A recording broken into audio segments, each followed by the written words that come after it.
మీ మోకాల నొప్పులకు ఎటువంటి సర్జరీ లేకుండా ఎపియాన్ పెయిన్ క్లినిక్ అందిస్తున్న అత్యాధునిక చికిత్స. ఈ మధ్యలో ఒక సంఘటన మనకి వార్తల్లో వచ్చింది. పేషెంట్ సేఫ్టీ గురించి చెప్పడం జరుగుతుంది. అమెరికా దేశంలో ఒక చోట ఆ పేషెంట్తో పాటు వెళ్ళిన రిలేటివ్ జాగ్రత్తలు తీసుకోకపోవడం మూలాన ఆ పేషెంట్ మెటల్ ఆబ్జెక్ట్స్తో ఎంఆర్ఐ స్కానర్లోకి వెళ్ళినందుకు అతనికి సడన్గా ఆ మ్యాగ్నెట్లోకి లాక్కోవడం జరిగి అతనికి డెత్ కూడా అయిందని విన్నాము. సో మనకి ఎంఆర్ఐలోకి సేఫ్టీ ప్రికాషన్స్ అనేటివి చాలా జాగ్రత్తగా చూసుకోవాలి. ఎంఆర్ఐ స్టాఫ్ కానీ, ఎంఆర్ఐ సిబ్బంది కానీ, ఎంఆర్ఐకి సంబంధించి రేడియాలజీకి సంబంధించిన డాక్టర్స్, స్పెషలిస్టులు అందరూ కూడా ఈ జాగ్రత్తలు పాటించకపోతే పేషెంట్ కానీ, పేషెంట్ రిలేటివ్ కానీ చాలా ప్రమాదాలు, డేంజర్ జరిగే అవకాశం ఉంటుంది. మనకు ఇప్పుడు ఎంఆర్ఐ మ్యాగ్నెట్లో పేషెంట్ను మనం పంపించి ఎంఆర్ఐ చేస్తున్నప్పుడు మనకు 3 రకాల మ్యాగ్నెటిక్ ఫీల్డ్స్ వస్తాయి మనకు. ఒకటేమో స్టాటిక్ గ్రేడియంట్ అంటాం, ఒకటి గ్రేడియంట్ ఫీల్డ్ అంటాం, ఇంకొకటి ఆర్ఎఫ్ గ్రేడియంట్ అంటాం. ఇవన్నీ ఏంటంటే మనం పేషెంట్ని మ్యాగ్నెట్లో పెట్టి ఒక రేడియో ఫ్రీక్వెన్సీ పంపించినప్పుడు ఒక మ్యాగ్నెట్ గ్రేడియంట్ స్ట్రెంగ్త్ అనేది వెలువడుతుంది. ఎంఆర్ఐ మ్యాగ్నెట్లోకి పేషెంట్ తీసుకునేటప్పుడు జాగ్రత్తలు అనేటివి స్టాఫ్, సిబ్బంది, డాక్టర్లు, సపోర్ట్ స్టాఫ్ అందరికి కూడా చక్కటైన అవగాహన ఉండాలి. లేకపోతే అది పేషెంట్కి సంబంధించిన అటెండర్ కూడా ప్రమాదం. మనము పేషెంట్ని మనం స్కాన్ తీసుకునేటప్పుడే మనం ఒక చెక్ లిస్ట్ ఉంటుంది మనకి. ఆ చెక్ లిస్ట్లో పేషెంట్కి ఇంతకుముందు ఏమైనా ఆపరేషన్స్ జరిగాయా, పేషెంట్కి ఏమైనా ఇంప్లాంట్స్ పెట్టారా, లైక్ మనకేమన్నా కాయిల్స్ కానీ ఏమన్నా రాడ్స్ వేశారా, ఏమన్నా ఆర్థోపెడిక్ ప్రొసీజర్స్ అయినాయా, లేకపోతే హార్ట్ ప్రొసీజర్స్ కానీ, ఏమైనా ఇన్ఫర్మేషన్ అంతా మనం తీసుకోవాలి. రెండోది, పేషెంట్కి డ్రెస్ చేంజ్ చేస్తున్నప్పుడు కూడా వీలైనంత వరకు కాటన్ దుస్తులు వేసుకోవచ్చు. ఆ పైన మనం ఒక గౌన్ వేస్తాం. సో బాడీ పైన ఏ రకమైన మెటల్ వస్తువులు లేకుండా పేషెంట్ లోపలికి తీసుకోవాలి. మనకు ఒక మెటల్ డిటెక్టర్ ఉంటుంది. ఆ మెటల్ డిటెక్టర్ తోటి పేషెంట్ అంతా చెక్ చేయాలి. మొదటిది ఫస్ట్ హిస్టరీ, మనం అంతా మొదటి సర్జరీస్ అవన్నీ కనుక్కుంటాం. రెండోది, మెటల్ డిటెక్టర్ తోటి మనం పేషెంట్ మీద ఏమన్నా మెటల్స్ ఉన్నాయా, తను మర్చిపోయాడా, చేతికి వాచ్ ఉందా, లేకపోతే ఉంగరం ఉందా, ఏమన్నా గొలుసులు వేసుకున్నాడా, బంగారు ఏమన్నా ఆభరణాలు ధరించాడా, ఇవన్నీ తీసేసుకోవాలి. ఎందుకంటే ఇవన్నీ కూడా మ్యాగ్నెట్ కంపాటబుల్ లేకపోతే పేషెంట్కి ప్రమాదము. అన్నెసర్లీ మనం అందులోకి వెళ్ళిన తర్వాత ప్రాబ్లంలోకి వస్తాం. సో ఇవన్నీ మెటల్ డిటెక్టర్ ద్వారా చెక్ చేసుకొని అన్నీ తీసేయాలి. మొబైల్ కూడా కంపాటబుల్ కాదు, మొబైల్ కూడా మనం లోపలికి తీసుకెళ్ళలేము. మళ్ళీ తర్వాత పర్స్ కానీ, క్రెడిట్ కార్డ్స్ కానీ, ఇవన్నీ కూడా లోపలికి తీసుకెళ్తే అన్నీ డ్యామేజ్ అవుతాయి. సో కాబట్టి మనం ఈ వస్తువులన్నీ మనం పేషెంట్కి ఒక లాకర్ ఇచ్చేసి ఇవన్నీ అందులో పెట్టేసి లాక్ చేసి పేషెంట్ అటెండర్స్కి ఇస్తాం. సో డబ్బులు కానీ, పర్స్ కానీ, క్రెడిట్ కార్డ్స్ కానీ, మొబైల్స్ కానీ అన్నీ లోపలికి వెళ్ళకూడదు. ప్లస్ మెటల్ డిటెక్టర్ తోటి మనం తప్పకుండా బాడీ మీద ఏమన్నా మనకు మెటల్స్ ఉన్నాయా, తను మర్చిపోయాడా, అది తప్పకుండా చెక్ చేసుకోవాలి. ప్లస్ మన ప్రీవియస్ హిస్టరీ, మొదటి హిస్టరీలో ఏమన్నా పేషెంట్కి ఏమన్నా బ్రెయిన్లో ఆపరేషన్ అయిందా, చిన్న క్లిప్స్ ఉన్నాయా, లేకపోతే ఏమన్నా పేస్ మేకర్ లాంటి ఇంప్లాంట్స్ ఉన్నాయా, ఇవన్నీ చాలా ముఖ్యమైనవి. మర్చిపోతారు చాలాసార్లు టెక్నీషియన్ కానీ, డాక్టర్ కానీ, ఎవరైనా అశ్రద్ధ చేయకూడదు దీని గురించి.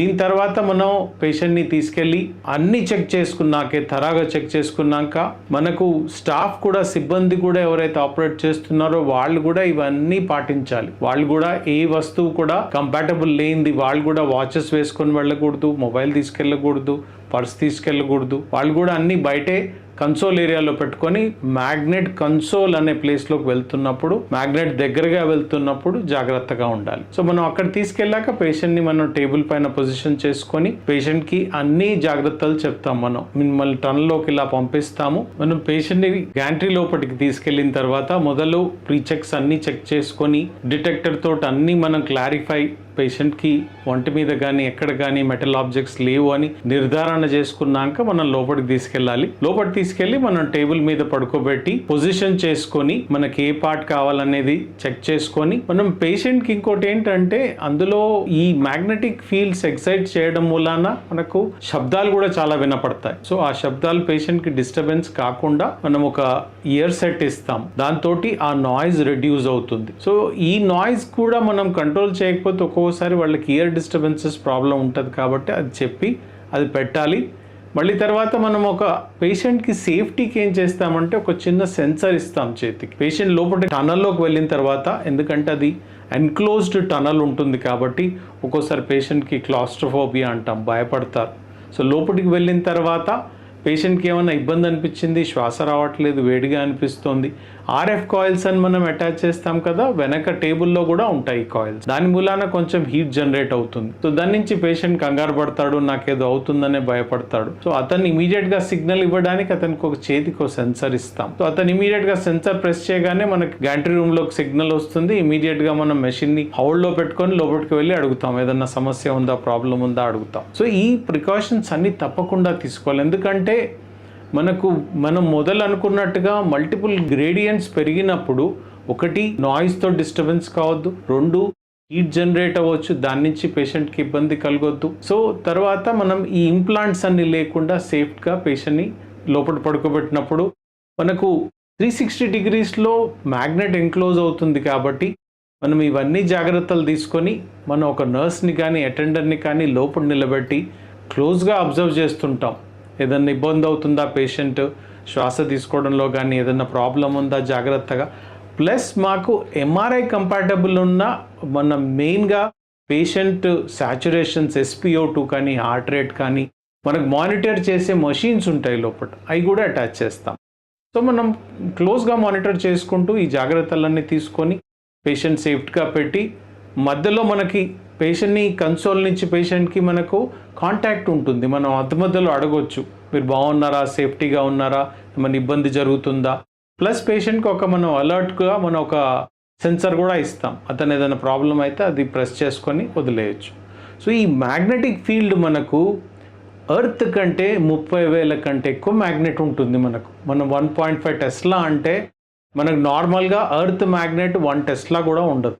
అంటే అంత పెద్ద మ్యాగ్నెటిక్ స్ట్రెంగ్త్లో పేషెంట్ పెట్టినప్పుడు మనం ప్రతి ఒక్క చిన్న జాగ్రత్త తీసుకోవాలి. ఏ ఒక్క చిన్న మెటల్ ఆబ్జెక్ట్ కానీ, వీళ్ళు చాలాసార్లు మేకప్ అవన్నీ కూడా కొత్తవన్నీ బాడీ మీద స్కిన్ సర్ఫేస్ మీద పెట్టుకొని వస్తారు. వాటిని అన్నిటిని కూడా జాగ్రత్తగా మనం క్వశ్చన్ చేసుకోవాలి. ఒక్కోసారి ఏమవుతుందంటే హీట్ జనరేషన్ మూలాన కూడా స్కిన్ బర్న్స్ అవుతాయి RF ఫ్రీక్వెన్సీ నుంచి. సో అవన్నీ జాగ్రత్తలు తీసుకొని స్కిన్ మీద ఏది లేకుండా, మెటల్ ఆబ్జెక్ట్స్ లేకుండా చేసుకుంటే మనం జాగ్రత్తగా సేఫ్గా ఏ పార్ట్ అంటే ఆ పార్ట్. ఎంఆర్ఐలో చాలా బెస్ట్ క్వాలిటీ ఏంటంటే మనకి ఇంటర్నల్గా ఉన్న డిసీజెస్ని చాలా బాగా కనుక్కోవచ్చు. ఎందుకంటే టిష్యూ క్యారెక్టరైజేషన్ అంటారు. సిటీ మీద ఎంఆర్ఐ చాలా బెటర్ క్వాలిటీగా మనకు డయాగ్నోసిస్ చాలా బాగా ఇస్తుంది. ఓన్లీ జాగ్రత్త ఏంటంటే మనం స్టాఫ్ సిబ్బంది దగ్గర నుంచి డాక్టర్స్, పేషెంట్ అవగాహన, పేషెంట్కి చెప్పడం ఏది తీసుకువెళ్ళొచ్చు, ఏది తీసుకువెళ్ళకూడదు అన్ని స్క్రీన్ చేసి పంపిస్తే అంతకంటే బెస్ట్ మొడాలిటీ మనకు రేడియాలజీ లేదు. కాబట్టి అన్ని జాగ్రత్తతో తీసుకోవాలి.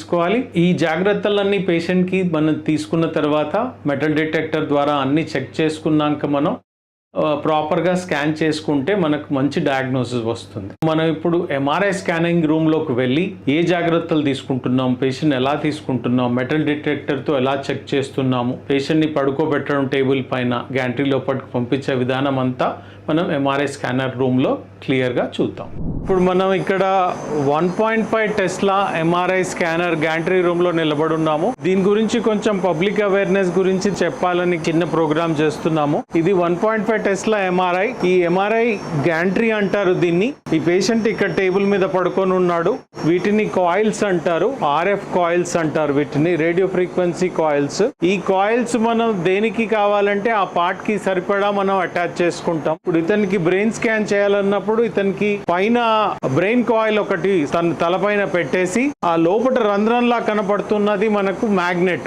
ఆ మ్యాగ్నెట్ లోపలికి తీసుకెళ్లి మనకి ఏ పార్ట్ చేయాలనుకున్నది అక్కడ పొజిషన్ చేసి తీసుకుంటాం. ఇప్పుడు బ్రెయిన్ అన్నప్పుడు మ్యాగ్నెట్ సెంటర్ లో ఆ రౌండ్ గా కనపడుతున్నది మ్యాగ్నెట్. మనకు ఆ మ్యాగ్నెట్ లో రేడియో ఫ్రీక్వెన్సీ ఉంటుంది, పల్స్ అప్లై చేస్తాము. ఆ మ్యాగ్నెట్ లో పేషెంట్ సెంటర్ లో పెట్టి ఏ పార్ట్ కావాలంటే ఆ పార్ట్ ని సెంటర్ లో పెట్టుకొని మనము స్కానింగ్ స్టార్ట్ చేసినప్పుడు మనకు హెడ్ గానీ, చెస్ట్ లో భాగం గానీ, అబ్డమెన్ లో భాగం గానీ అన్ని స్కాన్స్ చేయగలం. కానీ ఇవన్నీ చేస్తున్నప్పుడు ఈ కాయిల్స్ అటాచ్ చేసినప్పుడు ఇంత పెద్ద మ్యాగ్నెట్ లో ఉన్నప్పుడు మనకు చాలా జాగ్రత్తలు తీసుకోవాలి. ఈ చెకింగ్ ఇన్స్ట్రుమెంట్ ఉంటుంది. ఈ ఇన్స్ట్రుమెంట్ తో పేషెంట్ మనని లోపలికి తీసుకునే ముందే కంపల్సరీగా తనని చెక్ చేసుకొని బాడీ బాడీ మీద కానీ ఎక్కడైనా మెటల్ ఆబ్జెక్ట్స్ ఉన్నాయా చూసుకొని లోపలికి తీసుకురావాలి. చెక్ చేయకుండా తీసుకొస్తే ప్రమాదం జరిగే అవకాశం ఉంటుంది.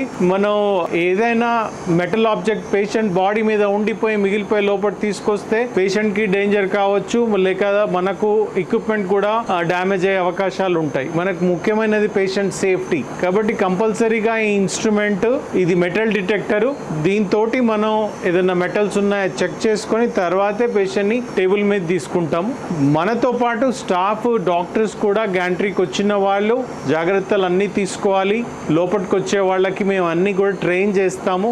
ఏ డిటెక్టర్స్ ఏవి తీసుకెళ్ళొచ్చు, మీరు ఏవి తీసుకువెళ్ళకూడదు, డ్రెస్ చేంజ్ చేసుకోవాలి, మెటల్ ఆబ్జెక్ట్స్ ఏవి లేకుండా లోపలికి తీసుకొస్తాం.